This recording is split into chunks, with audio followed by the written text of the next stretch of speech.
अगर मैं आपको कहूँ, रिश्तों का भी एक बैंक अकाउंट होता है, उसमें भी विड्रॉल्स होते हैं या फिर डिपॉजिट होते हैं। क्या आप इसको यकीन करेंगे? आज का टॉपिक भी इसी पॉइंट के ऊपर है कि हम रिश्तों से कैसे विड्रॉल करते हैं और वो रिश्ता ड्राई होने लगता है, और रिश्तों से हम क्या डिपॉजिट कर सकते हैं जो हमारा रिश्ता जो हरा भरा हो सकता है। रिश्तों में अगर उलझन आप महसूस कर रहे हैं, या वन टू वन कम्युनिकेशन, या फिर फ्रेंड के साथ या फिर सिबलिंग के साथ, कहीं पे भी आप प्लस एंड माइनस महसूस कर रहे हैं, तो ये आज का वीडियो आपके लिए है। नमस्कार, मेरा नाम है अंबादास और आप देख रहे हैं ऑलवेल। भारत, अमेरिका, यूरोप, ऑस्ट्रेलिया, देश विदेश के सभी दर्शकों का हार्दिक स्वागत है। आइए शुरू करते हैं आज का ये वीडियो। आज का जो टॉपिक है, जो हम लोग जो डिस्कस करने वाले हैं, वो रिलेशनशिप के ऊपर है। और रिलेशनशिप के ऊपर मैं जनरली डिस्कस नहीं करता हूँ, क्योंकि ये अंगारों पे चलने वाला टॉपिक है। क्योंकि लाइफ अप्स एंड डाउन्स की तरह होती है, ईसीजी की तरह होती है।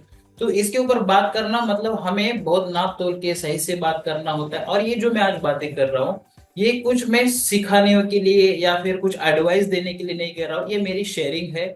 मैं भी सीखते रहता हूँ, हम भी सभी लाइफ के पार्टिसिपेंट है। लाइफ हमारे साथ अलग अलग व्यवहार करती है, हम जैसा इनपुट देते हैं वैसा ही लाइफ देती है। वैसे ही लोगों के साथ भी रहता है कि जैसा हम लोगों के साथ कनेक्ट करते हैं वैसे ही लोग हमको कनेक्ट करते हैं।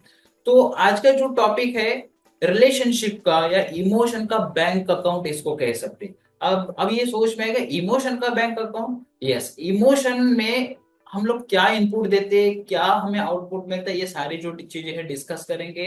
ये टॉपिक जो है 6 पॉइंट के ऊपर मैंने क्रिएट किया है, बट आज हम लोग इस फर्स्ट पार्ट में टॉप 3 पॉइंट डिस्कस करेंगे।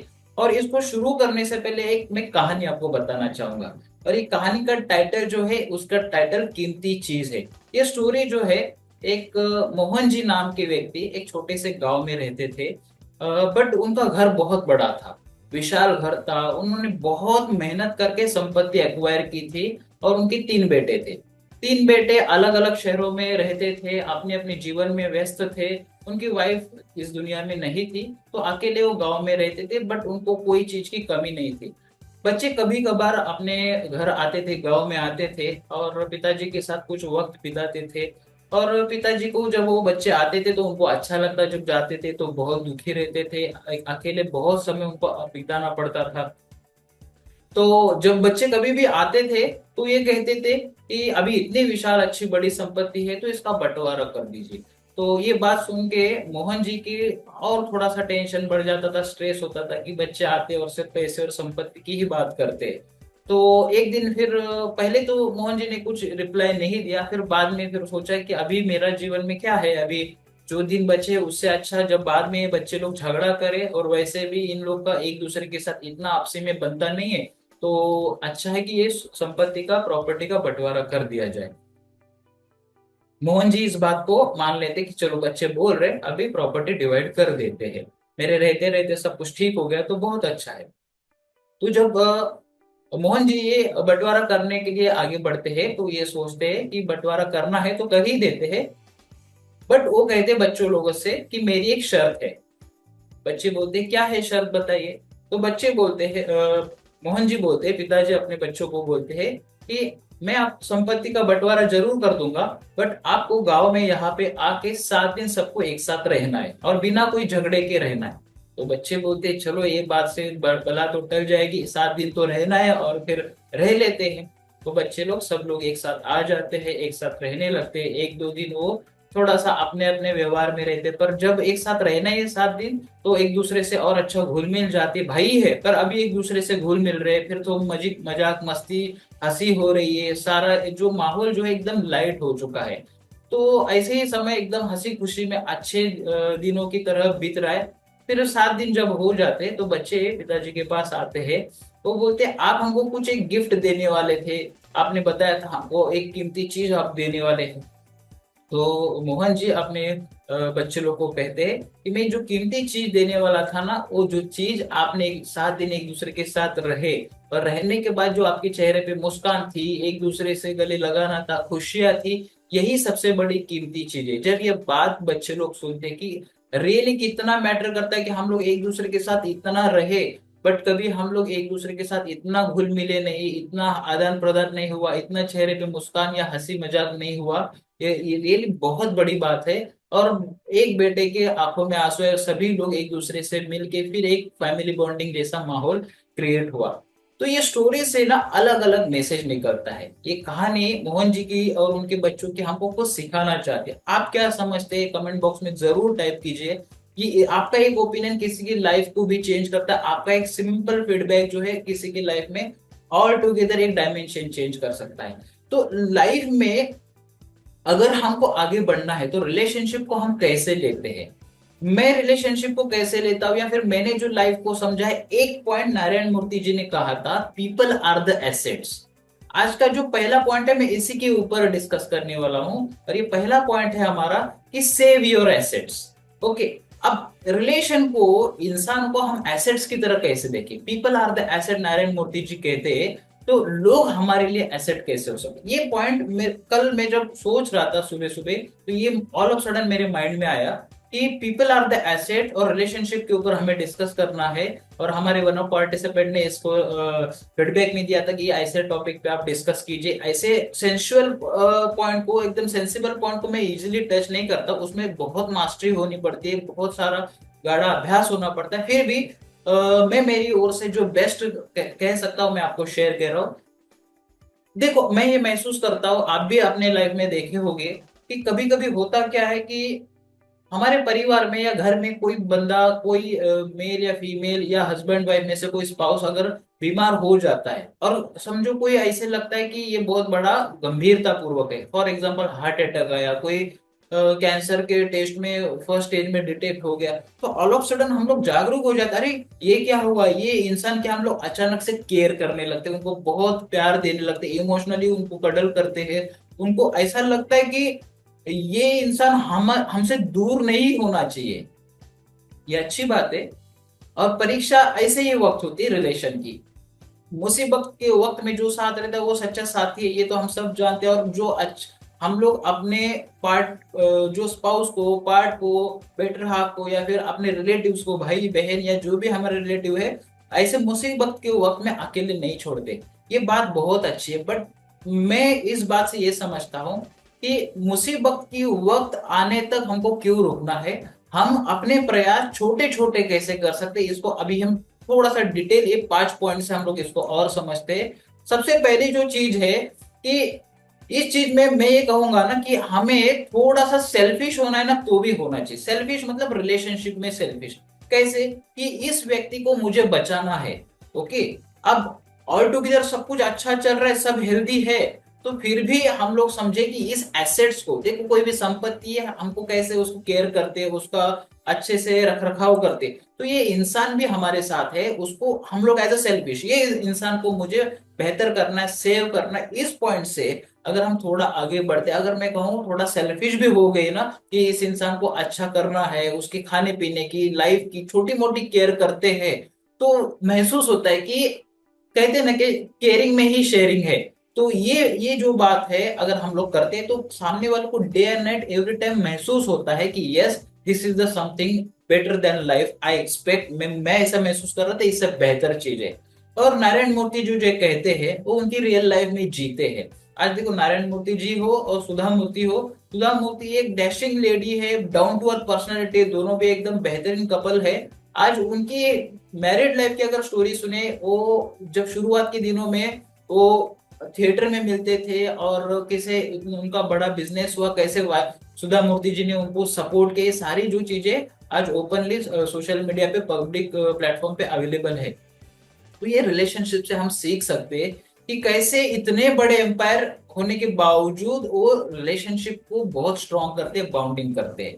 अब हम लोग जब फाइनेंस में, ज्यादातर कभी कभी फाइनेंस या बिजनेस की बातें करता हूँ, मैंने की बातें करता हूँ, तो इसमें ये टॉपिक मुझे ऐसा लगा कि कंपाउंडिंग इंटरेस्ट की तरह हम लोग कैसे इसको वर्कआउट कर सकते हैं। देखो, एक इन्वेस्टमेंट करते, एक माइक्रो इन्वेस्टमेंट करते, हमको उसके ऊपर रिटर्न मिलता है, यस। सो उसको रिटर्न मिलता है जब हम लोग रिलेशनशिप में भी कुछ इनपुट करते हैं, कुछ देते हैं।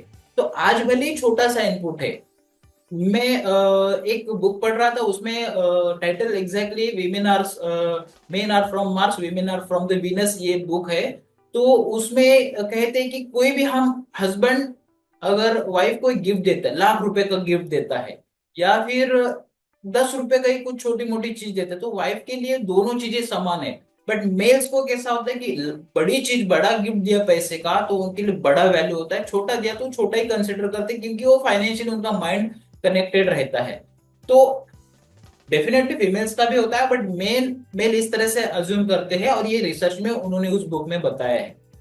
मैं कहना क्या चाहता हूँ, एक छोटी सी इन्वेस्टमेंट, छोटा सा माइक्रो इन्वेस्टमेंट हम फैमिली के लिए, अक्सर मेल फीमेल की प्रति ऐसा जागरूक नहीं रहते, छोटी छोटी चीजें करते हैं। और फीमेल तो जनरली अपना बहुत इनपुट देते हैं, हर डे एंड नाइट वो फैमिली के लिए ही जीते। आज भी यही कल्चर ज्यादातर 80% यही चल रहा है। तो ये चीज को अगर हम मेल्स समझे कि छोटा छोटा इन्वेस्टमेंट अगर हम लोग फैमिली की लाइफ में करते जाए, छोटा कुछ गिफ्ट भी रोज, या फिर आप एक सिस्टम अगर बना के करें, तो हम लोग बहुत बेहतर तरीके से और अच्छा स्टैंडर्ड ऑफ लिविंग रिलेशनशिप में जी सकते हैं। नेक्स्ट जो बात है, क्या मैं आपसे पूछ रहा हूँ, क्या आप रिलेशनशिप को एज अ ग्रांटेड लेते हैं, ग्राह्य लेते हैं कि हाँ ये ठीक है, ये तो हमारे साथ ही रहते हैं, हमारे लिए जीते।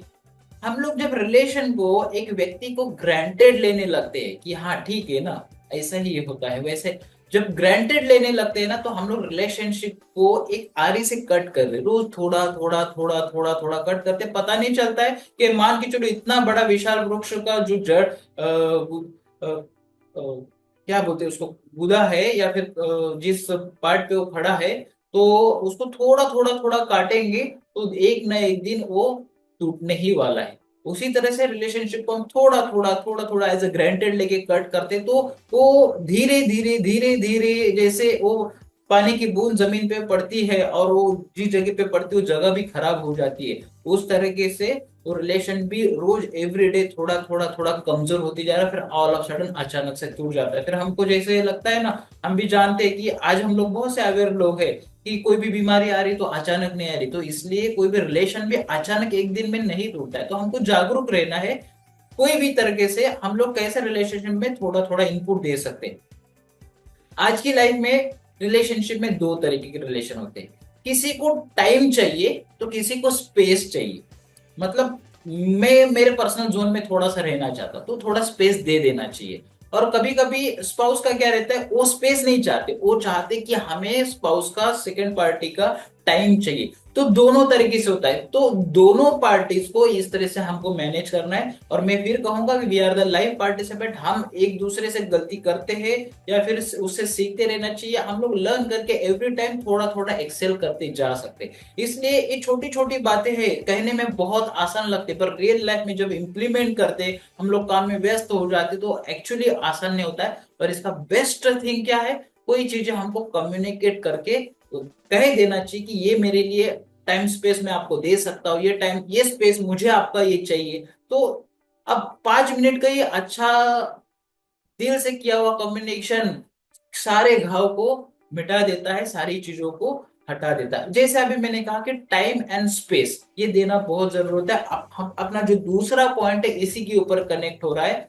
और ये जो पॉइंट है, ये इमोशनल बैंक अकाउंट। ये जो टॉपिक है स्पेशली स्टीफन कोवी जी की 7 habits of highly effective people का कोर है, जब रिलेशनशिप में अगर मास्टरी करना है तो। इमोशनल बैंक अकाउंट, इमोशन का बैंक अकाउंट क्या है, इसमें दो तरीके से ले सकते हैं। देखो, जैसे बैंक अकाउंट में हम लोग कुछ इनपुट देते हैं, डिपॉजिट करते हैं, वैसे ही कुछ विड्रॉ भी करते हैं। जब हम विड्रॉ करते हैं तो मतलब उस बैंक अकाउंट से माइनस हो रहा है। अब हम लोग विड्रॉ करते जाएंगे, करते करते जाएंगे, तो फिर एक दिन क्या हुआ, वो बैंक अकाउंट जीरो बैलेंस होगा। तो फिर जीरो बैलेंस रहेगा तो भी कुछ बैंक अकाउंट एक्टिव रहते हैं, बट उसको ऑपरेट ही नहीं करेंगे तो डोरमेंट हो जाएगा, मतलब वो अकाउंट को फिर केवाईसी देके ऑपरेट करना पड़ता है। तो अपने रिलेशनशिप में भी है कि हम लोग कुछ इनपुट दे ही नहीं रहे, विड्रॉ करते जा रहे, लेते जा रहे, लेते जा रहे, लेते जा रहे रिलेशनशिप, और कुछ इनपुट दे ही नहीं रहे, तो फिर अकाउंट तो सस्टेनेबल रहेगा अगर जीरो अकाउंट का है। हाँ, उसको कुछ देना नहीं, वो सस्टेन तो कर रहा है, पर एक दिन ना वो डोरमेंट हो जाएगा, वो भी बोलेगा मुझे केवाईसी दो। तो केवाईसी किस रूप में मांगेगा हमें पता नहीं, तो थोड़ा और डिटेल में समझते हैं कि क्या चीज है। तो हम लोग विड्रॉ कर रहे, तो विड्रॉ क्या करते हैं, हम लोग क्या करते हैं, किसी को जाने अनजाने में, जानबूझ करने, कभी कभी जानबूझ के करते तो फिर उसका बहुत बड़ी कीमत हमको देना पड़ेगा। जाने अनजाने में किसी को हर्ट कर देते, किसी को बोल देते, हमें पता भी नहीं चलता हमने किसी को बोल दिया, किसी को हर्ट हो गया, फिर वो बात सालों तक रख लेते हैं, अरे आपने ये बोला था इसकी वजह से ये तकलीफ हुआ। तो ये जो चीज है, तो इम्पोर्टेंट क्या है, मैं आपसे ये पूछ रहा हूँ, क्या कभी आपने रिलेशनशिप में से कुछ विड्रॉ किया है क्या? विड्रॉ किया है तो फिर रिपेयर भी आपको ही करना पड़ेगा, दूसरा कोई रिपेयर करने के लिए नहीं आएगा। दूसरा हमको सिर्फ आके गाइडेंस दे सकता है, सलाह दे सकता है। हमने ब्रेक किया है, हमने उसको तोड़ा है, तो हमको ही ठीक करना पड़ेगा। कोई भी रिलेशनशिप हो, भाई बहन हो, हस्बैंड वाइफ हो, मदर फादर हो, या फिर जैसे हमारे रिलेशनशिप है, ये रिलेशनशिप एक नेट की तरह है। उसको सही से यूटिलाइज करेंगे तो हम प्रोटेक्टेड रहेंगे। अगर उसको हम प्रोटेक्ट नहीं करेंगे तो वो जाल बन जाएगा, हमको ही कंफ्यूज हो जाएंगे कि ये है क्या चीज, एक्चुअली मैं समझ ही नहीं पाया। तो इमोशनल बैंक अकाउंट हमको कितना विड्रॉ करना है, एक रूल में बताऊं, अगर एक गलती या एक हर्ट किया है जाने अनजाने में, एक विड्रॉल हुआ है, तो उसको अगेंस्ट 5 डिपॉजिट हमको करना है। ये रूल अगर हम बना लेते लाइफ में, आज ये इंप्लीमेंट कर लेते आप, क्या मैं जाने अनजाने में भी किसी को हर्ट कर दिया तो 5 डिपॉजिट, उसके लिए मैं कुछ आगे इनपुट देते जाऊंगा। और जितना ज्यादा देखे दिए तो अच्छा है, बट कम से कम काउंटिंग करके भाई 5 बार दिए, और एक्सपेक्टेशन न रखे कि सामने वाला मुझे अच्छा ही रेसिप्रोकेट करेगा। ये टॉप 6 पॉइंट में मैं इसके ऊपर बहुत डिटेल में बात करूंगा। आज 3 पॉइंट हम लोग डिस्कस करेंगे। आपको ये अगर पॉइंट सब्जेक्ट अच्छा लगता है, आपका प्रतिसाद अगर अच्छा आ जाता है, लाइक अच्छे आते हैं, तो मैं डेफिनेटली इसको नेक्स्ट 3 पॉइंट के ऊपर और डिस्कशन लेके आऊंगा। और नेक्स्ट पॉइंट अगर हम डिस्कस करेंगे, तो रिलेशनशिप का अगर फाउंडेशन अगर कहे, बेस अगर कहे, कोई बिल्डिंग जितनी मजबूत ऊपर दिखती है, जैसे वर्ल्ड ट्रेड सेंटर था, 110 टावर उसके ऊपर थे, तो नीचे 80 टावर थे, ऐसे कहते जितनी ऊंची बिल्डिंग उसका बेस उतना मजबूत होना चाहिए। ये बेसिक कॉन्सेप्ट है, हम जानते हैं कि वृक्ष जितना ऊपर है उसकी जड़ें उतनी नीचे होती। उसी तरह से रिलेशनशिप का सबसे बड़ा और पावरफुल पॉइंट क्या है, करेंसी ऑफ ट्रस्ट। अगर रिलेशनशिप में हमारे एक दूसरे के ऊपर, व्यक्तियों के ऊपर, बिजनेस हो या कोई भी हो, अगर ट्रस्ट नहीं है लोगों के ऊपर, कहते हैं कि विश्वास क्या चीज है ना, विश्वास तो गया पानीपत की लड़ाई में, ऐसे एक मराठी में कहावत है। उसी तरह से ट्रस्ट जो है अगर ब्रीच हुआ, एक बार टूट जाता है, वो कहते हैं ना कि जनरली हम लोग कहावत कहते हैं कि अगर एक धागे को अगर तोड़ दिया जाए तो उसके ऊपर हमेशा के लिए गांठ बन जाती है, वैसे ये वो रिलेशन जुड़ा तो रहता है पर गांठ रहती है। तो हमें कोशिश करना चाहिए कि ऐसे गांठें हम ना बनाए, अदरवाइज हमको बहुत बड़ी कीमत चुकानी पड़ती है, लाइफ एकदम रुइन हो जाती है, डिस्ट्रॉय हो जाती है। तो समझते थोड़ा बिजनेस एंगल से भी, थोड़ा रिलेशनशिप के एंगल से भी, कि ये बहुत बड़ा इंटीग्रल पार्ट है हमारे लाइफ का, कि अगर हम इसको इग्नोर करते तो उसकी कीमत हम चुका ही रहे या चुकाना पड़ेगा। अगर सबसे बड़ा बिजनेस एंगल से अभी देखें, तो सबसे बड़ा आज एक कॉर्पोरेट में रिलेशनशिप मेंटेन करना आसान नहीं होता है, बोल सकते हैं हम लोग फैमिली में रिलेशनशिप मैटर करता है। आज एप्पल कंपनी ने ये करके दिखाया है, बड़े बड़े जो कॉर्पोरेट से आज ये कर रहे हैं, उनके पास ऐसा मॉड्यूल होता है, वर्कआउट करते हैं। आज एप्पल के जो कस्टमर है कितने लॉयल है कि एप्पल के प्रोडक्ट खरीदते हैं, लाइन लगा लगा के खरीदते हैं, और स्टेक होल्डर जो है उनके साथ लॉयल है। तो उनकी एप्पल के डिविडेंड की भी स्टोरी है, जो एप्पल उनके स्टेक होल्डर को नहीं देता है, फिर उनको कैसे मल्टीप्लाई कर देता है, कभी बिजनेस पार्ट में बताएंगे। अगर आपको लगता है कि ये टॉपिक पे मुझे डिस्कस करना चाहिए, तो मैं और रिसर्च के साथ आऊंगा। और मैं ये भी रिक्वेस्ट कर रहा हूँ साथ साथ में, अगर आप कोई टॉपिक पे आप कुछ सब्जेक्ट पे सुनना चाहते हैं, अगर आप समझते कि हाँ इस टॉपिक को मैं जज कर रहा हूँ, तो आप कौन से टॉपिक के ऊपर और ज्यादा सुनना चाहते हैं, कमेंट बॉक्स में जरूर टाइप कीजिए। अब इसमें करेंसी और ट्रस्ट में हम लोग खुद को आकलन करें, दूसरे को क्या आकलन करें कि वो मुझ पे कितना ट्रस्ट करता है, वो तो वही बता सकते हैं। तो मैं मेरी बात कर सकता हूँ कि मैं किसी चीज के ऊपर कितना ट्रस्ट करता हूँ। तो एनएलपी का एक मॉडल में स्कोरिंग मॉडल है कि स्कोर कैसे देना। तो आप किसी व्यक्ति को, किसी काम को, या कोई भी एंगल जो टेंजिबल है, इंटेंजिबल है, उसको माप सकते हैं या माप नहीं सकते, कोई भी चीज को हम स्कोर दे सकते। क्या दे सकते? 1 2 3, मतलब आप उसको कम आंकते हैं, आपका ट्रस्ट उस चीज के ऊपर, उस व्यक्ति के ऊपर कम है, हम खुद ही उनको नंबर देना है, उनसे कुछ लेना देना नहीं है। तो 1 2 3 दे दिए नंबर, तो हम उस व्यक्ति पे या उस चीज पे, उस काम पे ट्रस्ट कम करते। 7 8 9 10 अगर मार्क्स देते तो हमारा ट्रस्ट कहाँ पे हमको पता चले, मैं 7 लेवल पे ट्रस्ट करता हूँ, मैं 8 पे 9 पे मैं बहुत ट्रस्ट करता हूँ। अब कोई भी कहेगा कि मैं 10 पे कर सकता हूँ, मैं कहूंगा कि 9 पे रखिए, 7 पे रखिए, जो रखना है रखिए। बट 100 कहते हैं ना कि स्कोप ऑफ इम्प्रूवमेंट हमेशा होनी चाहिए, कोई परफेक्शन के साथ नहीं होता, परफेक्शन के मैटर में हमको नहीं भी पढ़ना चाहिए। जितना हो सके बेहतर करने की कोशिश करना चाहिए। तो आपका स्कोर क्या है, आप जरूर कमेंट बॉक्स में टाइप कीजिए और सोचिए कि मैं इसको कैसे इंप्रूव कर सकता हूँ। 4, 5, 6 ये स्कोर नहीं देना, हम बीच के कभी नहीं, मतलब यहाँ एकदम बहुत अच्छा, वर्स्ट या बेस्ट, यही मॉडल पे चलेंगे। तो मैं फिर कहूं कि जैसे मैंने कहा कि अगर करंस ये जो ट्रस्ट हमने ब्रेक किया है तो हमको ही उसको रिपेयर करना पड़ेगा।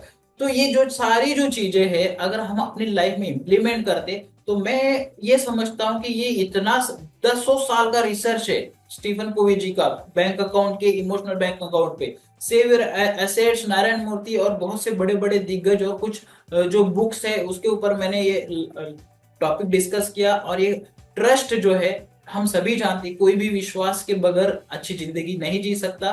तो हमारे एसेट को हम कैसे प्रोटेक्ट कर सकते हैं, हम खुद को भी प्रोटेक्ट करें, खुद को भी हेल्दी रखें, खुद को भी बेहतर माइंडसेट में रखें, और साथ साथ में हम अपने रिलेशनशिप को कैसे नर्चर कर सकते हैं, कैसे अपने बैंक अकाउंट में और डिपॉजिट करें, इतनी बड़ी एफडी हो जाए कि वो लाइफ टाइम ऐसे एंजॉय कर सके। बट एवरी टाइम ये बैंक अकाउंट है, उसमें एवरी टाइम बैंक अकाउंट एक सिंपल सा फॉर्मेट है कि आपके बैंक अकाउंट में 10 करोड़ भी है, बट उसके साथ में आप छोटा सा भी इनपुट नहीं दिए, 100 रुपए नहीं डाले 2 साल तक, तो डॉर्मेंट हो जाएगा। हाँ, तो ये हमको ध्यान में रखना है कि उस बैंक अकाउंट को डॉर्मेंट नहीं होना पड़ चाहिए, हमको केवाईसी देने की जरूरत नहीं आनी चाहिए। हाँ, बैंकों की रिक्वेस्ट आती है तो हमको केवाईसी देना पड़ता है, तो कभी कभी रिक्वेस्ट आ जाती है, एक्स्ट्रा रिक्वेस्ट आ जाती है, तो हमको पूरा करना पड़ता है। तो एक करेंसी ऑफ ट्रस्ट जो है, इस तरह से हम लोग मेंटेन करके विश्वास जो कि किसी के पात्र हो गए तो फिर लाइफ वो मतलब कहते हैं ना आपके कदमों में जहान रख देंगे, इस तरह से अगर ट्रस्ट आ जाता है तो फिर you are the man of word, you are man on the heaven, ऐसे कह सकते हैं कि ये लाइफ हम लोग जी रहे। तो आज के टॉपिक के लिए इतना ही। अगर ये टॉपिक आपको अच्छा लगा है तो लाइक जरूर कीजिए, सब्सक्राइब कीजिए, शेयर कीजिए। जिन लोगों से आपको लगता है कि रिलेशनशिप में एक्सेल करना चाहिए, मैंने इस टॉपिक को अगर अच्छे से जज किया है, तो फिर आप उन लोगों को भी शेयर कीजिए ताकि उनकी लाइफ में भी रिलेशनशिप का एक फाउंटेन हो जाए और उनकी जिंदगी भी हंसियों खुशियों से भर जाए। तो आज के लिए इतना ही, नमस्कार, फिर मिलते हैं अगले वीडियो में, तब तक के लिए बाय बाय।